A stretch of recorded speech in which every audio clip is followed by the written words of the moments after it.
BJ, I have to say, I'm actually happy to see your face today because I woke up this morning in my South Las Vegas apartment, scrolling through Twitter on my phone, and I see like explosions, fire, strip ablaze, and I was fully waiting for yours to be like trapped in room, send help, give Raps my love. Yeah, can't help but notice you're smiling as you describe this, me trapped in my burning room. No, I'm just so happy to have you here. Yeah, that's where the happiness comes from. For those who don't know, there was a bit of a blaze in Las Vegas last night. A transformer behind the Monte Carlo exploded, and huge flames closed the I-15. Thankfully, BJ's here.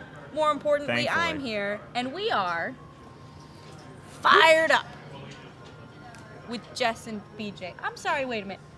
These are supposed to be flames? Well, yeah, kind of, going fired. That's just a squiggle with some hash marks around it. You're criticizing my art now? Is that what it is? I'm just saying, I didn't think that you would have, if there were not fire written underneath it, that would have been about my 75th guess about. All right, it's just a red mountain range. You happy? Yes. It was Red Rock Canyon.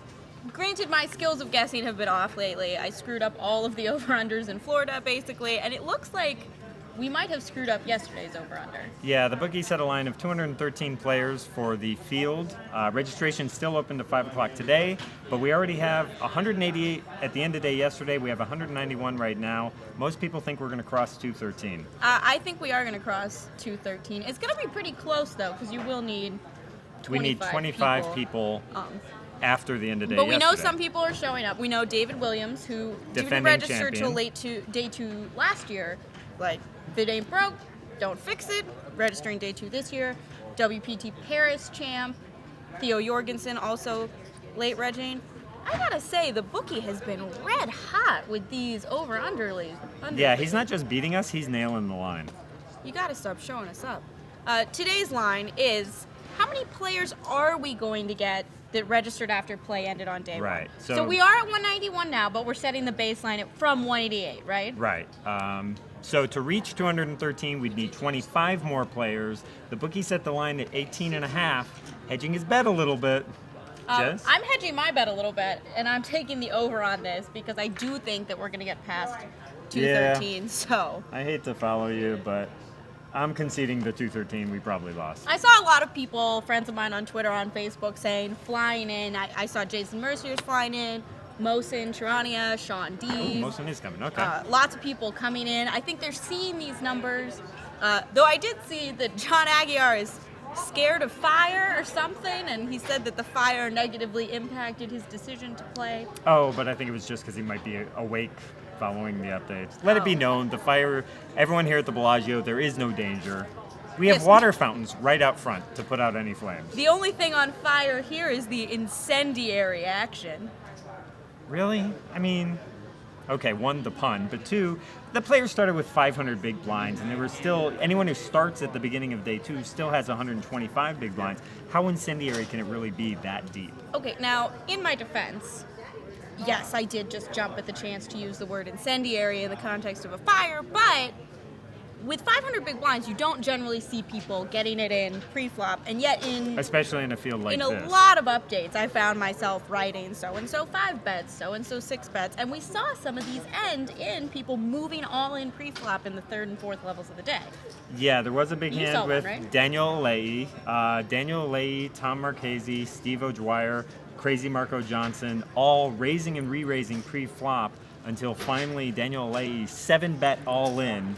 Marco tanked, eventually folded, never saw the hands. Leahy, pretty certain he had aces there. Marco, probably not. I saw a really explosive hand, really, that ended in a pretty standard fashion. It ended up being Justin Bonomo moving all in with aces and Kevin Stahl calling him with kings. But the argument could be made that Kevin is not going to call with kings unless he thinks it's possible that Justin does that with something besides aces. Or kings. Justin had been one of the chip leaders very early in the day and was the big stack in the room, and then Kevin hits this king on the river and just like an 80-foot flame shoots up the chip counts. Really, you're just gonna? Have we even confirmed that everybody's safe? Nobody died in this explosion?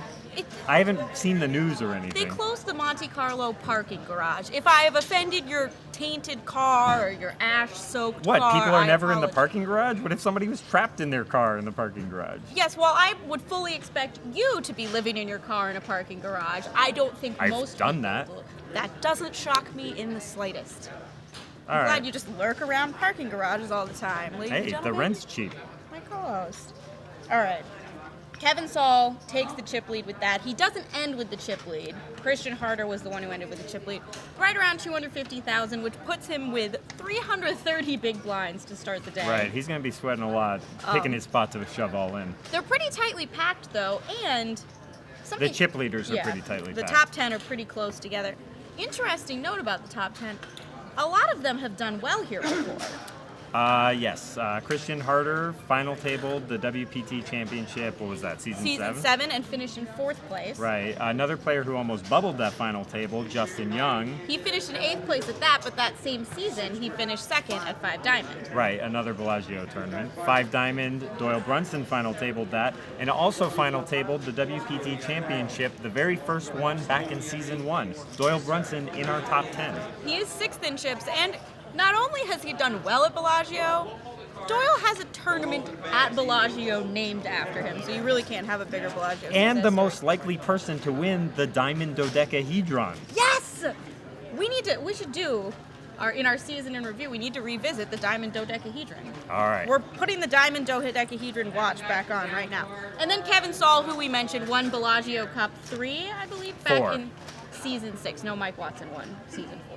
No, Bellagio Bellagio Cup Cup 4 in season 6. We're going to debate these Roman numerals because I'm almost positive it's 3, but okie dokie then. All right. Just because you did well at Bellagio in the past didn't guarantee that you would do well at Bellagio yesterday, though. We did have 18 people bust out, including 2 former WPT Bellagio winners.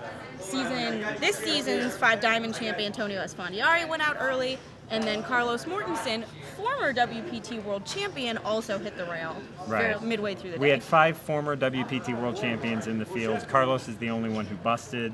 Still have Martin DeKnife, Joseph Bartoldi, David Shu. Who else? Yevgeny Timoshenko. Yevgeny. I always forget Yevgeny for some reason. He's stealthy, flies under the radar a little bit. And then we lost Alessio Isaiah, who is one of the Player of the Year contenders, or was one of the Player of the Year contenders. Right. Came in here 3rd, left in like the 3rd level, so Right. one less person that could potentially. He came all the way take over the from Europe. I hope he enjoys the rest of his vacation Viva in Las Vegas. Vegas, Alessio. Hope you're safe and not staying at the money cart. Water fountains and fire explosions. It's everything you expect from Las Vegas. All right. I feel like we've covered the tournament, talked about fire, so time for question of the day. Okay, I got your question. Favorite explosion? I'm sorry, you called me insensitive for making fire puns, and now you want me to pick my favorite explosion? I'm not- What, are you going to pick Hiroshima? Well, if we're talking real life, go big or go home. Why not? But I'm saying like favorite fictional explosion, like in a movie or a TV show or okay. something like that. It's a little gauche, but we'll go with it. I'll go first. Easy pick. Star Wars, the original Death Star explodes. Luke turns off the computer, uses the Force. Han's got his back, blows up the Death Star. Best explosion. This is where I should be mocking you for being a relentlessly overt nerd, but that's actually a really good explosion, so I'm going to give it to you. All right. I'm- Yes. Armageddon. No. You picked Armageddon for something like last tournament or two. No, Armageddon's a horror. You can't pick Armageddon. There's no such thing as too much Armageddon, but fine. Bridge on the River Kwai. Wow. Alec Guinness falling on it, the bridge exploding. Wow. Awesome. Wow. Wait, are you saying wow in a condescending way? No, Are you about I to think knock that's Bridge on the River I think Kwai? that's a great pick. I'm just surprised that you went from like such a horrible, awful movie with such a cheesy explosion and went to such an awesome movie with such a dramatic. That was a great movie. Like that would be neck and neck with Star Wars for me. But wait. Star Wars is Star Wars. So If of you course pick it's Star Wars and I pick Bridge on the River Kwai, does that mean Alec Guinness is the most explosive actor in history?